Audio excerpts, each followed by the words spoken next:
Setidaknya saya mengajukan 4 pertanyaan berkaitan dengan pendidikan. Pertanyaan pertama saya yaitu, apakah pendidikan itu penting? Bagaimana mereka menjawab? Berikut jawaban mereka.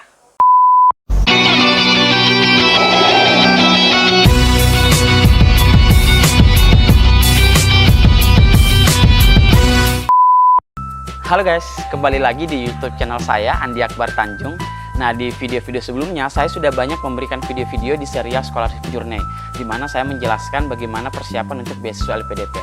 Nah, di video kali ini saya ingin memberikan beberapa video mungkin video tambahan di luar dari Scholarship Journey. Saya akan masuk di rubrik Timu Maca. Nah, sebelum video ini saya sudah mengupload satu episode tentang di rubrik Timu Maca, yaitu tentang bias-bias dalam pikiran. Nanti akan saya buatkan juga beberapa video tentang bias-bias pikiran dari buku The Art of Thinking Clearly dari Robert.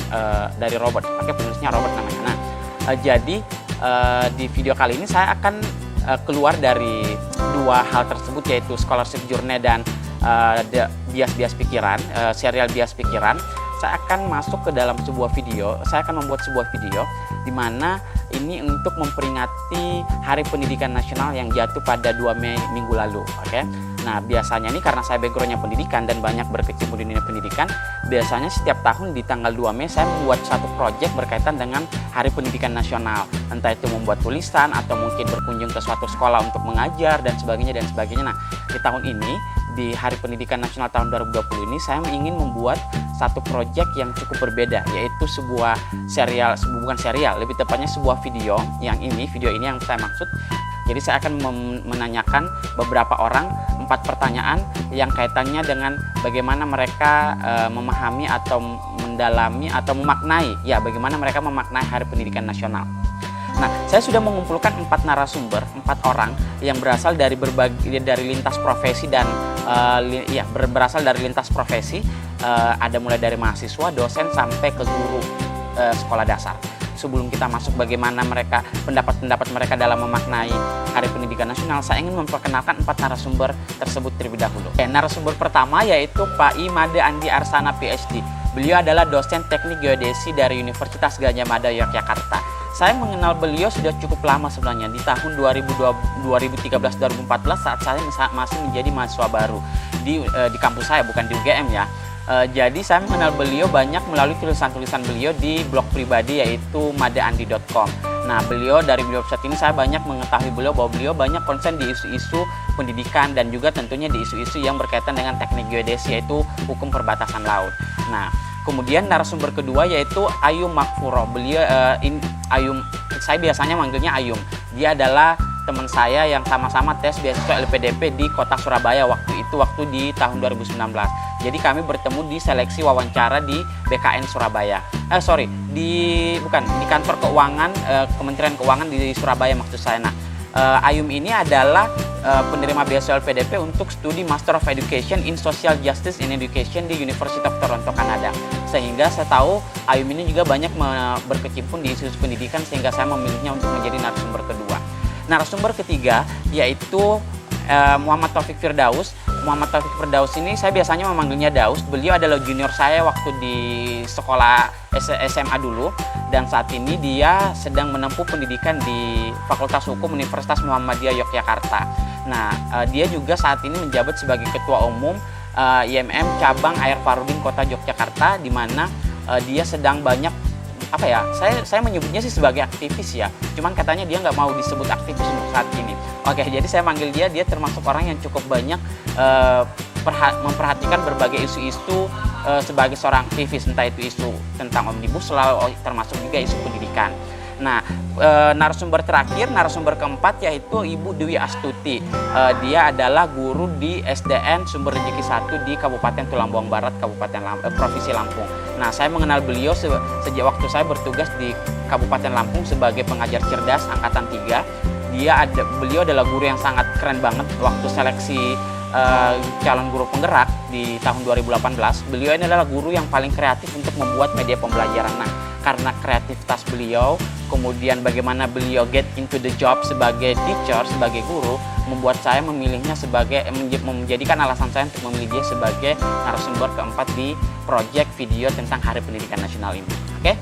Jadi setelah saya memperkenalkan 4 narasumber, jadi keempat narasumber ini kemudian saya telepon melalui telepon, kemudian saya merekam percakapan bagaimana mereka menjawab dari setiap pertanyaan yang saya ajukan.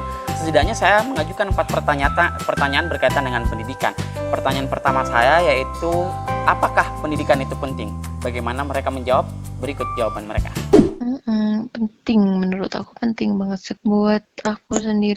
Menurut aku sendiri, pendidikan itu sama halnya kayak makanan ya. Nah, konsumsi itu kan buat tubuh. Kalau pendidikan itu sendiri buat akal mungkin. Jawaban singkatnya sih penting sekali ya. Mungkin saya akan cerita sedikit dari background gitu. Kenapa? Karena kalau ngomong penting sih saya kira semua orang akan setuju. Tapi mungkin konteksnya mungkin berbeda-beda, perspektifnya beda-beda. Kalau saya pentingnya itu gini. Saya kan lahir di keluarga yang tidak terdidik secara formal. Jadi orang tua yang tidak bersekolah tinggi gitu. Ibu saya lulus SD, ayah saya yang tidak lulus SD gitu. Nah, jadi saya melihat pendidikan itu sebagai satu fenomena yang jika dia tidak ada gitu pada sebuah keluarga, maka itu bisa menyebabkan kehidupan gitu. Kehidupannya itu bisa tidak sebaik yang seharusnya kan gitu. Artinya gini, saya melihat bagaimana keluarga yang tidak terdidik secara formal gitu maksudnya. Bagaimana kehidupan mereka, bagaimana posisi mereka di masyarakat, bagaimana kapasitas mereka secara ekonomi segala macam gitu. Nah, jadi kalau saya mengatakan penting pendidikan itu, saya mengatakannya sebagai seseorang yang tahu rasanya hidup di keluarga yang tidak terdidik gitu maksudnya. Karena kalau ditanya seorang anak profesor, mungkin dia juga akan mengatakan penting, tapi pentingnya seberapa lain lagi perspektifnya kan gitu. Kalau bagi saya adalah saya ingin melihatnya dari seorang anak yang lahir dan besar di keluarga yang tidak terdidik secara formal dan merasakan bahwa ketidakhadiran pendidikan itu pengaruhnya luar biasa kepada kehidupan. Makanya kemudian saya melihat bahwa pendidikan memang katrol peradaban gitu. Memang pengungkit peradaban itu ya pendidikan itu. Menurut saya ya pendidikan itu penting karena itu karena pertama dia menjadi hak buat warga negara, buat masyarakat. Yang kedua itu menjadi alat, dijadikan sebagai alat untuk membuka cakrawala, buat melihat bagaimana seluk-beluk dunia dan segala macam. Penting banget. Apalagi kayak ibarat kayak orang buta, terus ada penuntunnya. Dalam kegelapan, kalau nggak ada penerangnya, kayak mana mau lihat jalan, ya kan? Semua itu perlu banget, penting banget. Oke, itulah tadi jawaban-jawaban daripada narasumber tentang pertanyaan apakah pendidikan itu penting. Tentunya mereka akan menjawab bahwa pendidikan itu penting karena mereka adalah orang-orang yang berkecimpung di dunia pendidikan.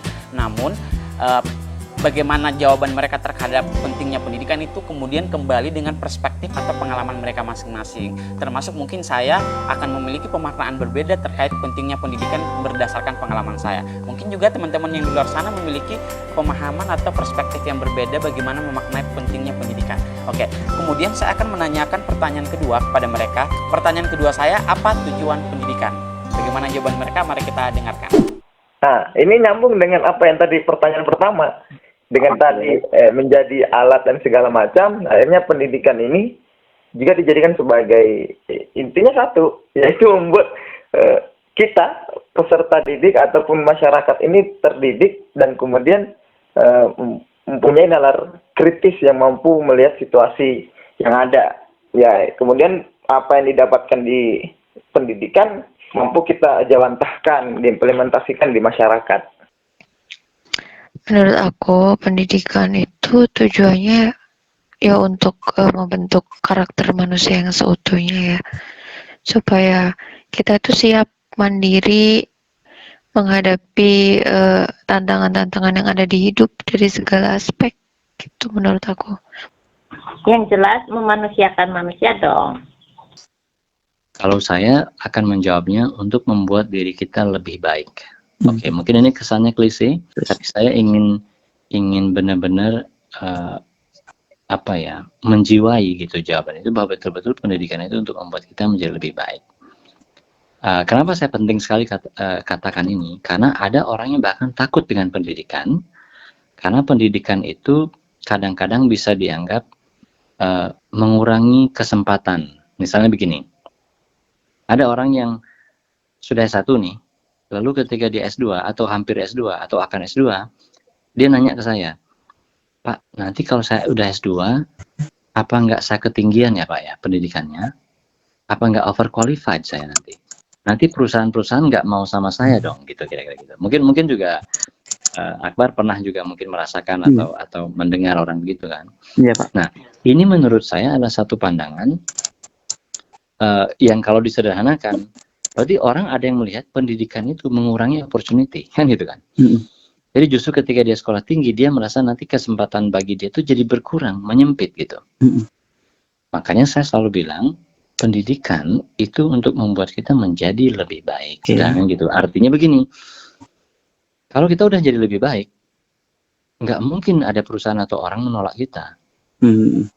Maksudnya gini, kalau misalnya ada di balik, tapi kan ada kenyataannya misalnya katanya orang yang pendidikan tinggi itu ditolak karena memang dia dianggap terlalu tinggi atau segala macam. Nah, berarti pertanyaan mendasarnya adalah apakah betul berarti gelar itu telah membuat dia menjadi lebih baik? Kalau betul gelar itu membuat dia lebih baik, saya yakin nggak akan ada yang menolak dia. Lebih baik itu maksudnya gini, lebih rendah hati, itu namanya lebih baik. Betul. Lebih terbuka, lebih mampu menolong orang lain, itu namanya lebih baik kan? Tadi kita sudah mendengar dari para narasumber jawaban tentang apa tujuan pendidikan. Bagi saya pribadi, ini adalah jawaban yang paling kompleks untuk menemukan jawabannya untuk saya pribadi. Sampai detik ini pun, setelah sekian tahun berkecimpung di dunia pendidikan, saya belum menemukan jawaban yang fix tentang apa tujuan pendidikan. Nah, semoga jawaban-jawaban dari teman-teman tadi bisa memberikan gambaran bahwa beginilah tujuan pendidikan, dan beberapa dari mereka jawabannya cukup menarik dan cukup bisa mempengaruhi bagaimana saya memandang tujuan pendidikan itu. Oke, kita lanjut ke pertanyaan ketiga. Saya tadi sudah menanyakan 2 pertanyaan dasar terhadap pendidikan, bagaimana mereka memaknai pendidikan, yaitu apakah pendidikan penting dan apa tujuan pendidikan. Nah, selanjutnya di pertanyaan ketiga, saya ingin membawa pemaknaan mereka terhadap pendidikan ke dalam konteks yang lebih real di pendidikan Indonesia. Sehingga saya menanyakan apa 3 hal yang perlu diperbaiki dari pendidikan Indonesia.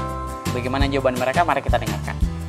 Yang pertama, yang paling penting, gurunya dulu dididik. Gimana bisa mau mendidik anaknya kalau gurunya tidak terdidik?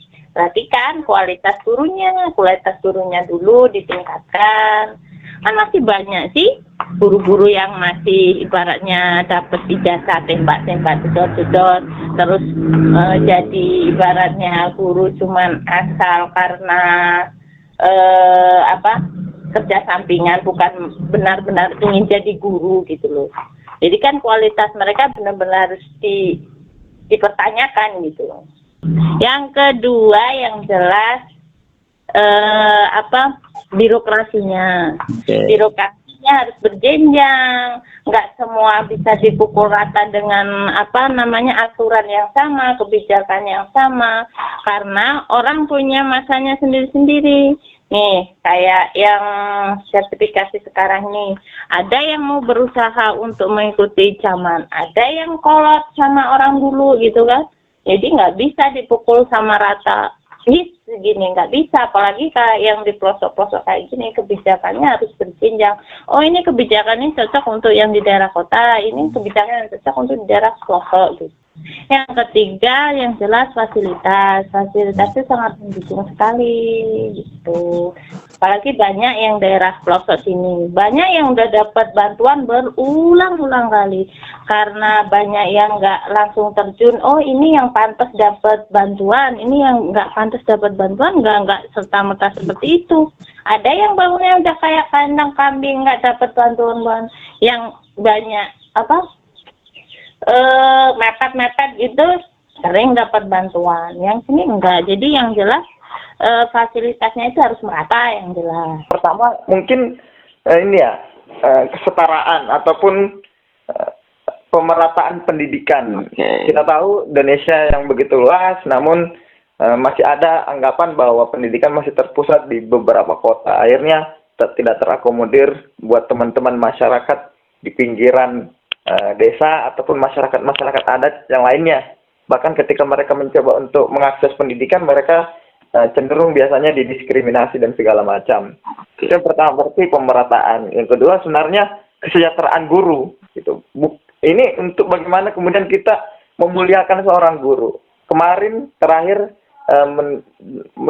scroll berita tentang Hardiknas, ada isu-isu tentang guru honorer dan segala macam yang masih belum digaji atau belum diangkat dan segala macam, bahkan hanya ada sukarelawan. Akhirnya kemudian mengikis hati nurani kita bahwa mereka yang berjuang untuk membuat mereka nantinya menjadi sesuatu yang berharga di usia kedepannya, justru malah mereka hari ini tertati-tati gitu. Artinya perlu negara untuk memberikan fokus yang terkhusus buat mereka, buat para guru.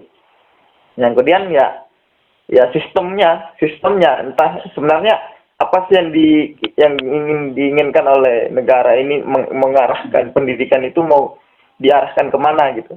Ya kan kalau negara ini kan sudah berganti-ganti kurikulum dan segala macam, berganti sistem dan segala macam, tapi kan hasilnya malah begitu banyak fenomena-fenomena pendidikan yang menguras hati gitu. Misal banyaknya murid yang membunuh gurunya, ataupun banyak yang memukuli, ataupun di sekolah, di lembaga pendidikan formal itu didapati sebagai lubang bully ataupun bullying para siswa dan segala macam. Artinya kan apa yang diharapkan di Undang-Undang Sisdiknas yang kalau beberapa pakar itu melihatnya diarahkan kepada religiusitas gitu. Artinya kan itu belum cukup. Nah, perlu kiranya mungkin ada suatu perombakan yang mendasar, dan kemudian itu menjadi prakteknya juga menjadi kesesuaian dari sistemnya. Jadi yang pertama ya pemerataan, yang kedua guru, yang ketiga ya sistemnya itu sendiri. Saya mungkin menjawabnya agak abstrak dalam arti saya kalau soal kurikulum mungkin saya tidak akan komentar karena itu adalah turunan dari cara berpikir, dari mindset. Kalau saya itu lebih ke mindset. Kita bicara dua hal tadi tentang pentingkah pendidikan, lalu apa tujuan pendidikan, gitu kita bicara tadi kan. Ya, Pak. Itu menurut saya itu penting banget pertanyaan itu, karena itu sebenarnya kan menggambarkan mindset kita terhadap pendidikan. Kalau bagi saya ingin banget semua orang yang terlibat di pendidikan punya mindset kira-kira seperti yang saya omongkan tadi. Bukan karena saya pendapat saya benar, tetapi harusnya kita melihat pendidikan sebagai satu pintu yang akan membuat kita merasa itu terbuka gitu kan. Terbuka, dunia yang luas, perbedaan yang sangat indah segala macam gitu. Termasuk juga kepada kepercayaan bahwa pendidikan itu tujuannya cuma satu kok, membuat kita lebih baik gitu. Nah, saya nggak tahu nih. Nah, tapi kan ini kemudian kalau kita mindset seperti itu bisa turun ke dalam kurikulum dan segala macam. Oke, itu jadi mindset tentang pendidikan. Kedua, guru atau pendidik. Saya merasa penting banget punya guru-guru yang punya mindset seperti tadi dan juga bisa menerjemahkan gitu kan kurikulum segala macam itu ke dalam proses pembelajaran yang memikat gitu. Karena gini, saya percaya bahwa kurikulum yang baik, aturan yang baik itu akan membantu orang menjadi lebih baik kan. Tapi kalau di balik situasinya, aturan kurikulum dan segala macam yang bagus itu nggak akan ada gunanya. Dia akan patah begitu saja begitu ketemu orang yang memang tidak punya mindset dan tidak punya jiwa di dalam pendidikan itu. Jadi kemudian bagi saya penting sekali untuk memastikan memiliki orang-orang yang memang devote gitu, mengabdikan dirinya kepada pendidikan. Tapi saya tidak ingin nanti salah diartikan, bukan berarti misalnya mengabdi itu maksudnya digaji kecil nggak apa-apa, bukan gitu. Gajinya justru harus diperhatikan agar orang benar-benar devote, benar-benar bisa mengabdi gitu kan. Karena kalau orang nggak bisa mengabdi, kalau dia, maksudnya tidak semua orang memiliki kerelaan hati yang muncul untuk berbuat baik tanpa kepastian kehidupannya juga baik. Paham maksud saya? Oke. Kan ada orang gitu memang. Orang yang tidak memperhatikan kehidupannya sendiri secara pragmatis, tapi dia benar bisa mengabdikan diri. Ada orang gitu, tapi kan tidak banyak. Nah, justru saya pinginnya guru itu devote, benar-benar mengabdi. Nah, berarti kan kemudian rentetan berikutnya apa? Gajinya diperbaiki, artinya dipastikan, kan segala macam gitu. Jadi guru menurut saya adalah. Nah, itu adalah jawaban dari para narasumber terhadap 3 hal yang perlu diperbaiki menurut mereka terhadap pendidikan Indonesia. Nah, selanjutnya bagi saya jawaban mereka cukup menarik dan kurang lebih hampir sama, bahwa ada hal-hal yang memang perlu diperbaiki dari pendidikan Indonesia. Dan tiga hal yang mereka sebutkan mungkin memiliki jawaban yang sedikit berbeda berdasarkan perspektif dan pengalaman mereka. Nah, selanjutnya pertanyaan terakhir, dari 3 hal yang mereka harapkan bisa diperbaiki, saya menanyakan mereka terhadap saya kemudian mengajukan pertanyaan terakhir, yaitu apa yang mereka ingin sampaikan kepada Menteri Pendidikan hari ini, yaitu Mas Menteri Nadiem Makarim. Ketika mereka mempunyai kesempatan untuk menyampaikan pesan, apa kira-kira yang mereka ingin sampaikan kepada Mas Menteri Nadiem Makarim? Apa pesan mereka? Mari kita saksikan. Saya ingin nyampein apa ya Mas Nadiem ini? Yang jelas tentulah orang-orang yang di pelosok ini dengan kebijakan yang fleksibel lah, ibaratnya mengerti kondisi di daerah pelosok itu seperti apa, jangan terpukul rata dengan keadaan yang ada di kota milenium seperti itulah. Lagi kayak saya operator ini, bentar-bentar jam 12, jam 1 harus upload data begini, permintaan begini-begini. Kalau mereka yang IT-nya ikuti pekerjaan zaman ibaratnya ini oke-oke aja, yang kayak gini pasan, aduh pusing. Beneran disampaikan. Oke. Mungkin semoga aja dengan kita makin sadar kalau pendidikan itu adalah power buat change the world. Semoga juga kita bisa lebih mensejahterakan pemangku kepentingan yang ada di pendidikan ya. Ya dengan nggak memotong anggarannya, ataupun mengalihkan anggarannya untuk pengadaan barang supaya pendidikan kita bisa merata. Gitu. Pesan personal untuk Mas Nadiem, pertama harus meluruskan niat. Itu pertama. Meluruskan niatnya untuk bagaimana membangun kualitas pendidikan yang bagus di Indonesia.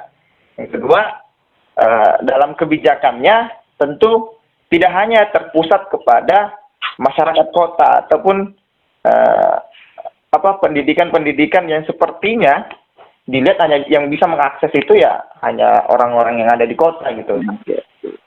Nah, dan kemudian Sisdiknas ini kemudian pendidikan ini kemudian karena saya mengikuti statement-statementnya Mas Nadiem bagaimana menjemput tenaga kerja dan segala macam. Nah, ini yang kiranya perlu Mas Nadiem pikirkan, bahwa secara historisnya juga memang pendidikan tidak diarahkan ke sana. Pertama, saya menghargai dan mengapresiasi kebebasan beliau berpikir. Menurut saya beliau punya kemerdekaan berpikir yang cukup baik tentang pendidikan. Jadi imajinatif gitu. Menurut saya itu sesuatu itu harus dimulai dari imajinasi memang. Betul. Imajinasinya nggak boleh terkekang, dia harus dibiarkan liar gitu. Karena dari situ akan muncul gagasan. Nah, setelah gagasan ada, muncul dia program kan gitu kan. Nah, saya harus apresiasi dulu bahwa Mas Nadiem cukup berani membebaskan imajinasinya tentang pendidikan. Itu yang akan saya sampaikan pertama kali. Kedua, mungkin lebih kepada apresiasi juga.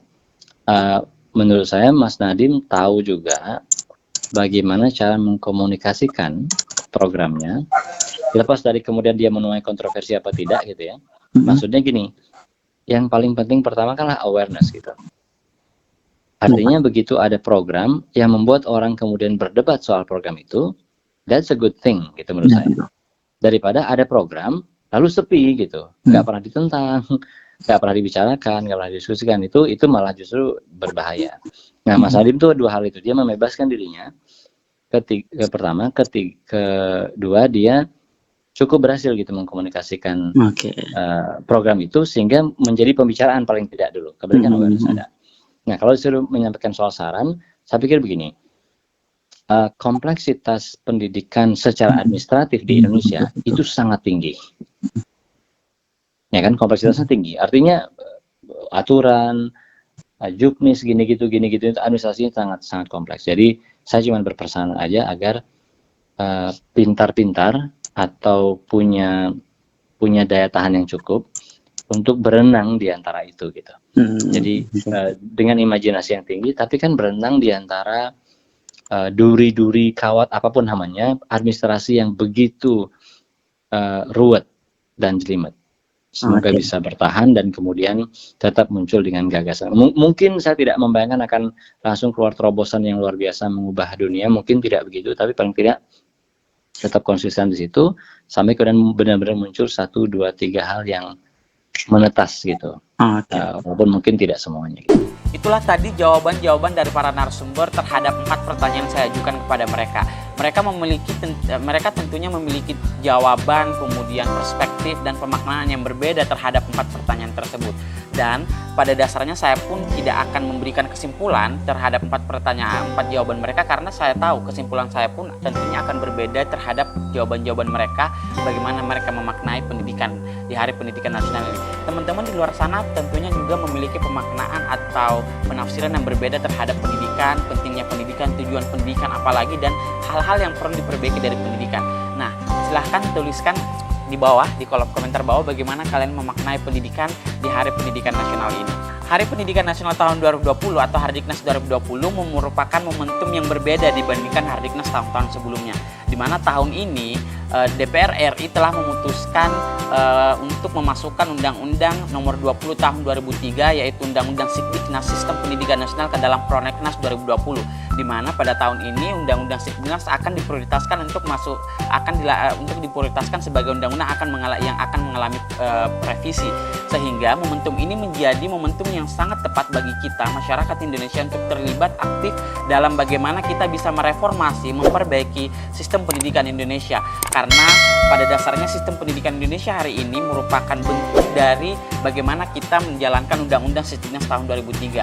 Harapannya di revisi Undang-Undang Sikdiknas 2020 ini kita bisa masyarakat Indonesia terlibat lebih aktif, dan anggota DPR khususnya pemerintah dan DPR bisa membuka peluang yang lebih besar pada momentum uji publik dari undang-undang ini, sehingga masyarakat Indonesia, praktisi dan para aktivis maupun aktivis mahasiswa dan aktivis pendidikan bisa terlibat aktif dalam memberikan gagasan-gagasan perubahan terhadap sistem pendidikan Indonesia di masa yang akan datang. Untuk menutup video ini saya ingin mengquote atau saya ingin mengambil quote dari salah satu orang yang cukup terkenal, salah satu orang yang cukup terkenal di dunia ini yaitu Nelson Mandela. Nelson Mandela pernah berkata bahwa education is the most powerful weapon to change the world, yang artinya bahwa kemudian pendidikan merupakan salah satu senjata atau alat yang paling sangat berpengaruh atau signifikan mempengaruhi bagaimana kita bisa merubah dunia, sehingga harapannya teman-teman bisa terlibat aktif dalam bagaimana kemudian kita memaknai pendidikan, menjalani pendidikan, dan mari kita terlibat aktif dalam perubahan Undang-Undang Sistem Pendidikan Nasional tahun 2020, sehingga kita bisa melihat pendidikan kita bisa lebih bagus di tahun-tahun yang ke depan, sehingga bisa menghasilkan orang-orang, manusia-manusia dan masyarakat yang lebih bisa menjalani kehidupan sosial dengan lebih baik lagi. Sampai ketemu di video selanjutnya. Bye.